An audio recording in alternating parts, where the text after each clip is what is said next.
Hello everyone, my name is Husam Hilal. I'm a cloud solution architect at Microsoft. In this video, I'm going to show you the integration between Azure VMware Solution AVS and Azure native services, such as the Azure Storage Account. I'm also going to leverage the Azure Private Endpoint and Azure Private DNS Zones to eliminate the need for internet access in order to get to the blob within the storage account.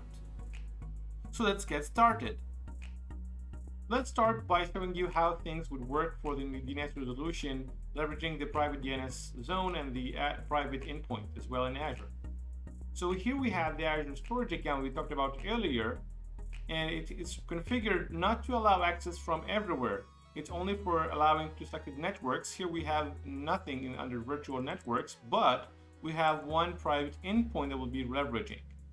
Now here I have a blob that is stored under that storage account. You can notice that from the name here. It's the same storage account that we have here. And if I copy that from my local machine trying to access that, it's telling me here I cannot access it with authorization failure because I blocked that access from anywhere outside of that private endpoint. So there's no internet access into this storage account. Now let's go to that VM that we have in AVS inside Azure VMware Solution and see if we can get into that blob that we have here. So here I'm on a jump box. This jump box I'll be using to access vCenter, so I can access the virtual machine inside AVS through that vCenter console. So this is the VM I have within AVS. It's called AVS test VM. I can access it through the console over here. There's two ways. It's either through the web console or the remote console. Both works. I can show you that. Let's demonstrate that quickly here. This is the web console, as you can see. And let's try again with the remote console. I click launch. I have already installed that remote console on my virtual machine here.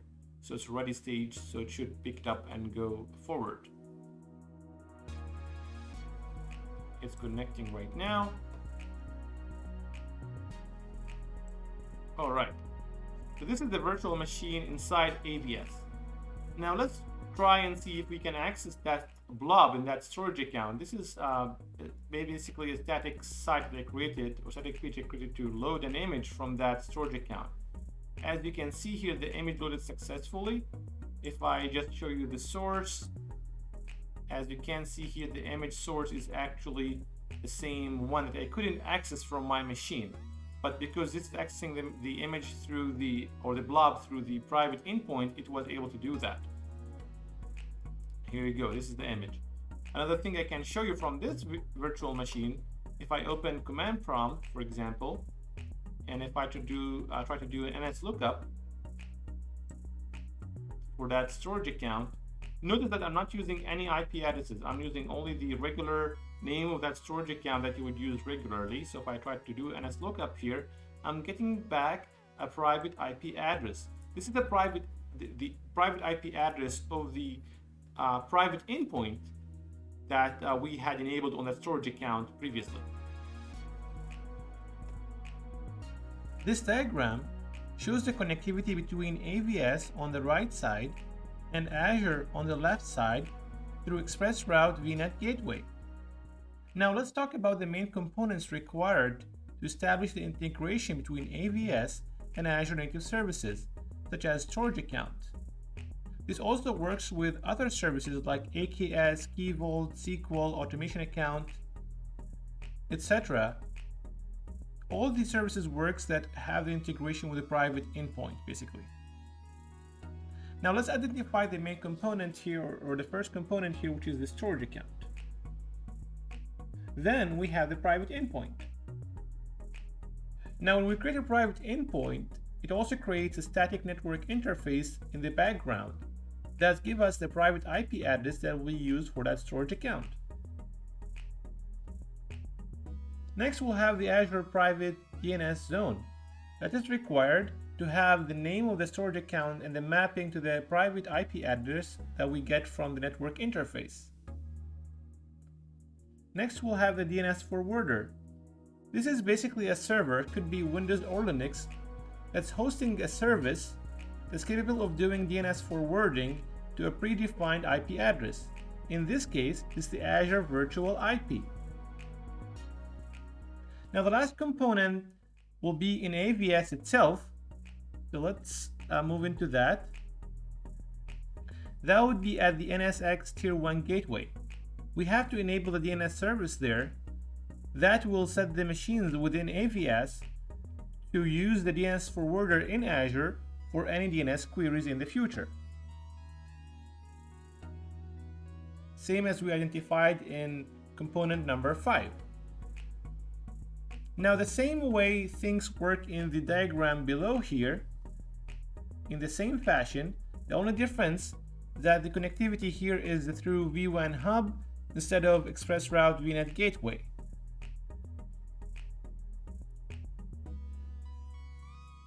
Let's see together here the steps that will be taken from a VM within AVS to resolve the private IP address of the storage account.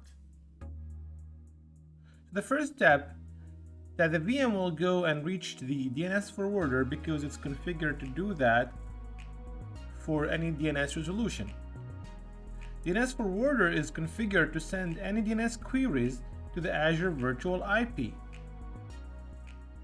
The Azure Virtual IP service is smart enough to detect that this virtual network is linked to a private DNS zone.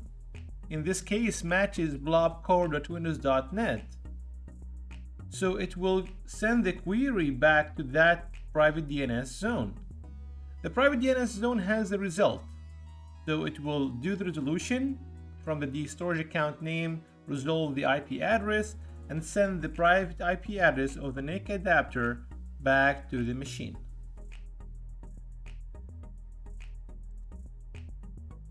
I'll show you here the steps that you need to take to create a storage account that has a private endpoint enabled, as well as private DNS zone if it doesn't exist.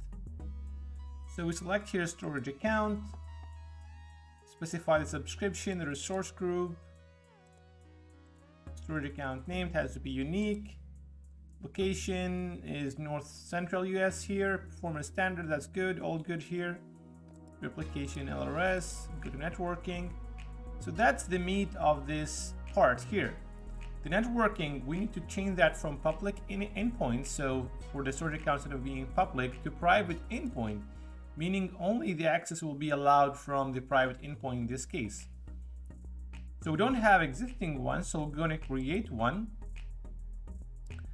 We'll need to give it a name. It can be any name, so we can just call it demo private endpoint in this case.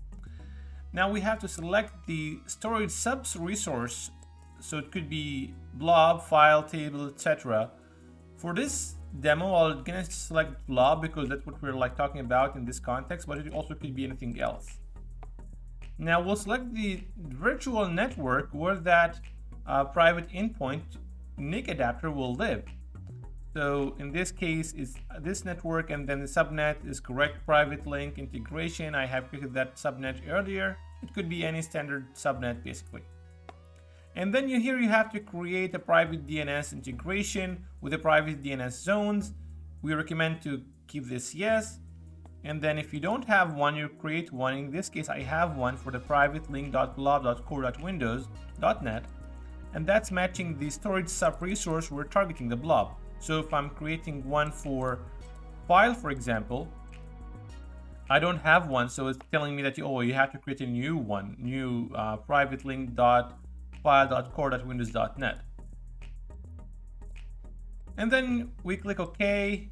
So in this case, we have the private endpoint, and these are specific configuration about the storage account. We don't want to go into the details of this in this demo. So next. We'll make sure here these are the standard are checked, and then we'll go and click create once this evaluation is done. That's it. So this is the DNS forwarder virtual machine that I have deployed earlier into Azure. As you can see, I have already enabled the DNS server role on this Windows server. If I go to the properties of that DNS server, I'll see under forwarders that I have already added the Azure Virtual IP. That means all the DNS resolution that cannot be resolved at this server locally will be forwarded to that Azure Virtual IP for resolution. Alternatively, you can also use the conditional forwarders, but that you have to specify each service separately and then send the resolution to go to the Azure Virtual IP. For this, you need to know what's the DNS domain name, and luckily we have that for all the services at this documentation. This is very important. I'll put it in the video description below. So you can know what to put in that DNS domain. That's basically the public DNS zone forwarder column in this table. And if you need to create the private DNS zone in Azure, that would be the name for that private DNS zone.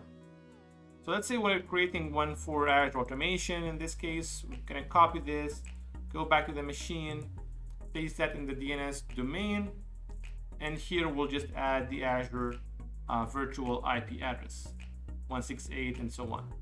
But for simplicity here, we're gonna use only the DNS forwarder functionality of that DNS server. And by the way, this is the Windows method of doing this. You can also use Linux to do the same thing with leveraging bind or bind9 service or any other service that provides DNS capabilities. The goal here is to forward all the DNS queries to the Azure virtual IP address that will eventually send the queries to the private DNS zone for resolving the private IP addresses for the service that we're trying to target. Let's take a look at the DNS configuration at the NSX-T manager. So I'm at the Jumpbox server in Azure. Let's log into the NSX-T manager here. And then we go to networking here and check DNS settings under IP management. So the first thing that we need to create is a DNS zone. I have already created one, but you can create a new one by clicking on Add DNS Zone.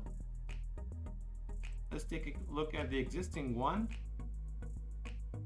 Nothing special, just a name and a DNS server here. You can have more than one, up to 3. This is basically the DNS forwarder that we have deployed in Azure in a form of a VM. That's it. Now let's take a look at the DNS service that you need to create next. To add a new one, you can go and click at Add DNS Service. I have already done that, created this one here. Look at the properties. It has a name, it's linked to the tier 1 gateway. It has a unique internal IP address, this 10.20.199.1. That would be the DNS server configured on the VMs within AVS. So if you go to a VM and type ipconfig/all in Windows or ifconfig in Linux, you'll see this is the server for DNS. Now this is nothing more than just an interface for the other DNS server that we have under the default DNS zone here, which can take us to the DNS forwarder back into Azure.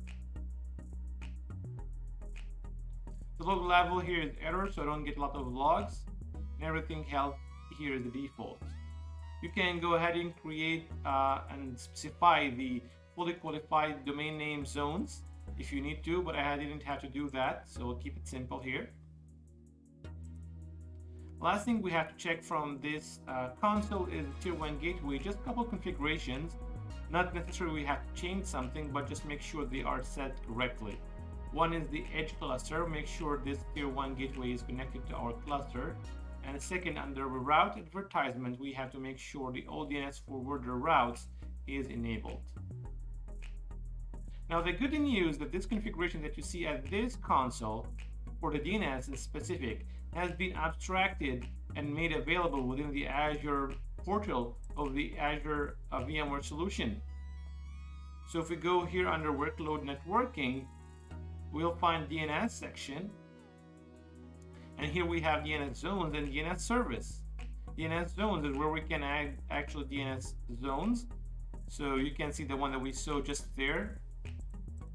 And click at edit, you'll see the same things. We have the name and the IP address of the DNS forwarder.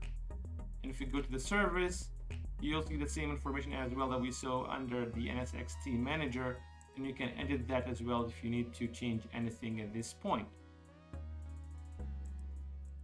Now let's just check the IP configuration on the VM inside AVS. So let's just go to our jump box, go to vCenter, go to that VM, connect to it through web console this time, and we are in the VM inside AVS. Let's type ipconfig/ol to see the DNS configurations. And here you go. If you check under DNS servers, you'll see you have 10.20.199.1. This is the IP address that I defined as the DNS server at the DNS service settings.